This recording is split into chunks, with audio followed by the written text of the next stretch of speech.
I love these kind of introductions where all you have to say is, ladies and gentlemen, Ms. Halle Berry.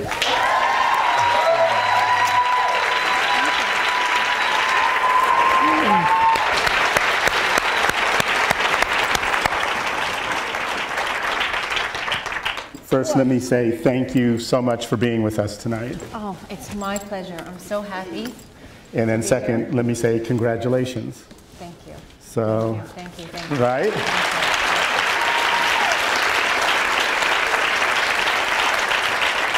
I was saying, it was, and hopefully everybody here, it was a perfect movie-going experience in that getting to just go and enjoy the movie without any preconceived notions and just kind of being taken away into the story. So I really appreciate you letting us be one of the first.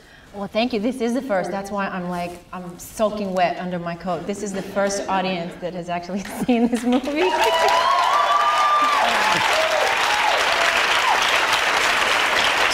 So tell us, how did this project come to you? How did you get involved with this project? I got involved with this over 10 years ago. An actor, which some of you in here might know, Oba Babatunde. Do you know Oba? Yes. We were introducing Dorothy Dandridge, and when the movie was halfway over, he said, I know a guy who's got the rights to a real true story about a woman with this disorder, and you would be amazing to play her. And he told me the story, and I was fascinated. And from that moment on, I had him introduce me to the guy, Michael Levy, who, I don't know, Michael was here. Is Michael Levy here? Hi, Michael. Michael's yes. back there. He had the rights to this amazing woman's story, and we tracked him down, and we've been relentless for, I don't know, maybe it's like 10 or 11 years now trying to bring this movie to life. And it's been really, really, really, really hard. So to be sitting here today with this little movie finally being made is just feels like a triumph. What were some of the obstacles that well, it's a little small movie, and as the years have gone on, dramas, like adult movies, have become less and less interesting to people, it seems. You know, you have to blow stuff up, you have to be animated, or you have to be, you know, really kooky and funny today, it seems like, to get people to rush out to the movie theater. So to make little movies about a slice of life or about something that can add some light in a dark place just seemed harder and harder to get made. And as the years went on, I thought it would get easier, but it got harder and harder and harder, so much so where there were times when I thought, this is never gonna happen. And then being a woman of color, it's harder for us to get, you know, it's still harder to get our stories told. So that's always something that I fight with, and I struggle with, and I fight for. Well, thank you for persevering. It was a great performance. Oh, thank you. Thank you. Phenomenal performance.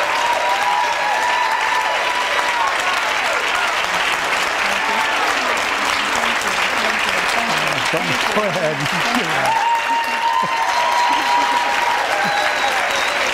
Oh my God, no, I'm gonna. Thank you.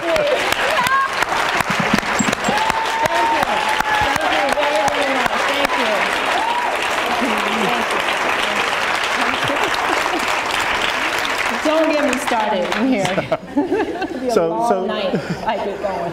So talk to us a little bit about some of the acting challenges, because it seems like it was daunting, and you had to go to some places for this. Yeah, I remember I fought so hard to get the movie made that the actual moment that I knew it was really going to happen, I was then scared to death, because now I thought, oh, now I have to actually go do this, what I said I could do, now I have to actually do it. And you don't know if you ever can, really. At least in my case, I'm thinking, I don't know, I said I could do it, I hope I can. So it was very, it was daunting, and I did a lot of research on the issue and watched hours of tape of real people with this real disorder. And one of the things that I noticed right away is that it wasn't as dramatic as I'd seen it before, that it was sort of, these changes from person to person with these people happened sort of matter-of-factly and sort of very nonchalantly, and sometimes if I wasn't looking hard enough, I would miss it.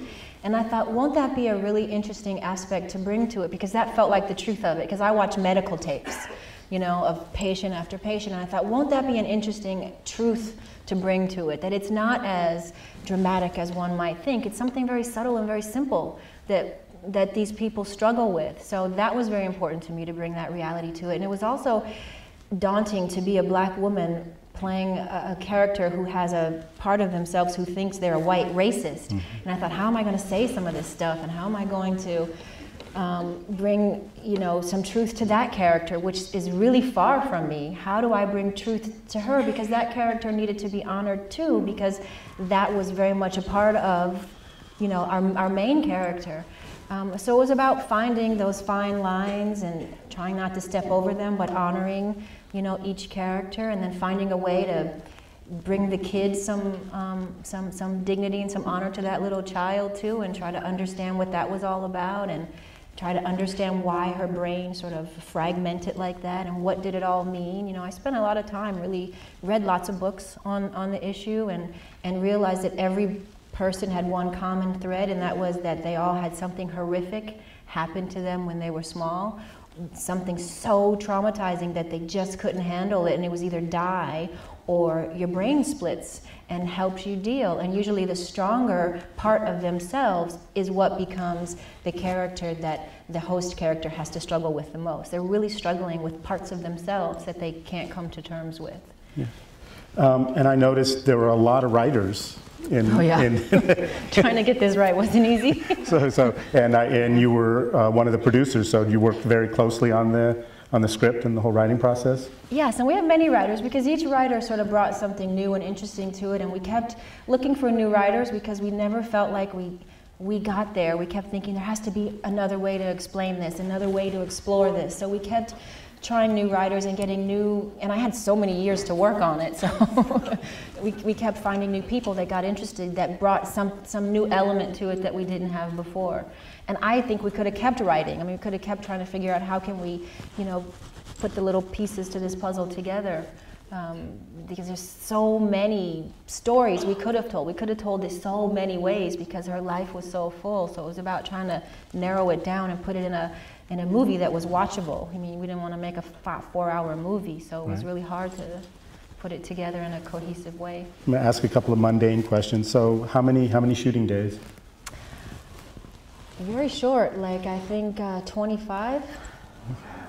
So, and where? Low budget, low budget. 1 or 2 takes, that was about it. Low budget. So, and where did you find the director, and how did that relationship come about? The director is Jeffrey Zaks. He's an English director, and we were looking and looking, and I found a director who did a movie, an English movie called Tipping the Velvet. Does anybody here think they might know what tipping the velvet means? Okay. Shall I tell you? Tipping the Velvet was about lesbian love. So Tipping the Velvet is tipping velvet. And I only make a case because I didn't know that when I sat down to watch Tipping the Velvet, that it was about tipping the velvet. But when I got into the movie, I thought, wow, he had a way of making that situation seem just very human and real, and a lot of dignity was brought to it, and a lot of humanity. And I thought that's absolutely what our characters of Frankie and Alice needed, a lot of dignity and a lot of humanity to try to understand the totality of what it was. And it sort of did that movie sort of did that for me with that issue of, you know, homosexuality. It sort of did that for me. Yeah. One thing I liked, as you said, you know, in the personalities and the fragmentation, that the trauma was because of love. I just thought that was kind of, at least for me, very fresh, because we see these things, and I kept expecting it to go to the really dark place, and then when it didn't, I actually had a moment where I was like almost overwhelmed. I was like, oh my gosh, I don't think I've ever seen that. Right.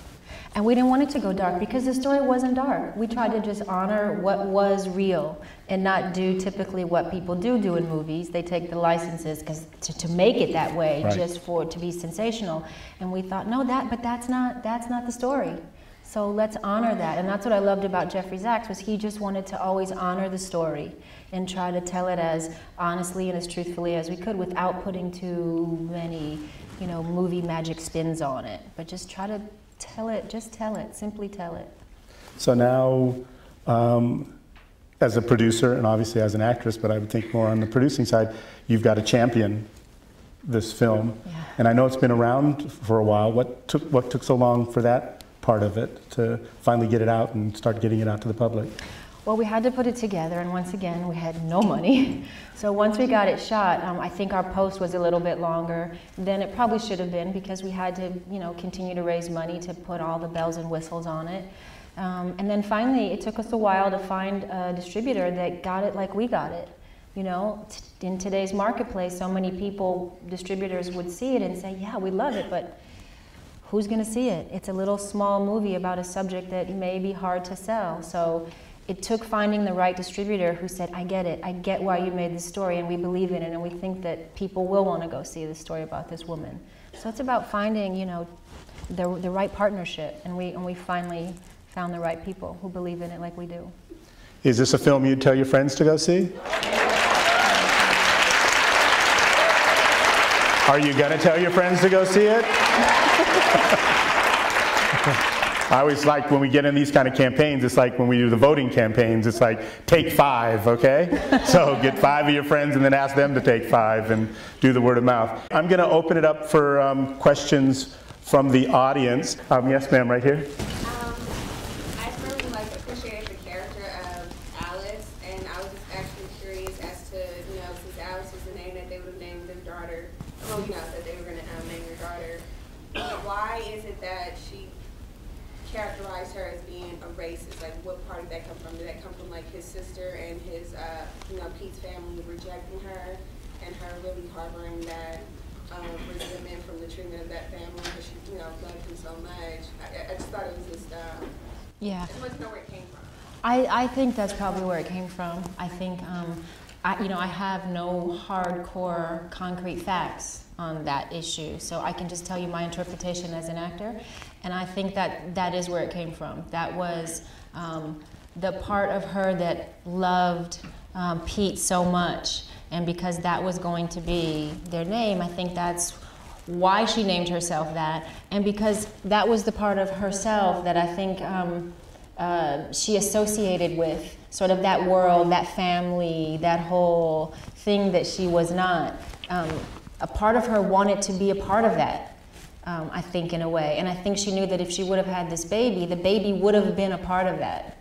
And that was somehow her dream. It wasn't her mother's dream for herself. Her mother knew how hard that would be, and what probably for all practical purposes, her mother thought a wrong choice for her daughter.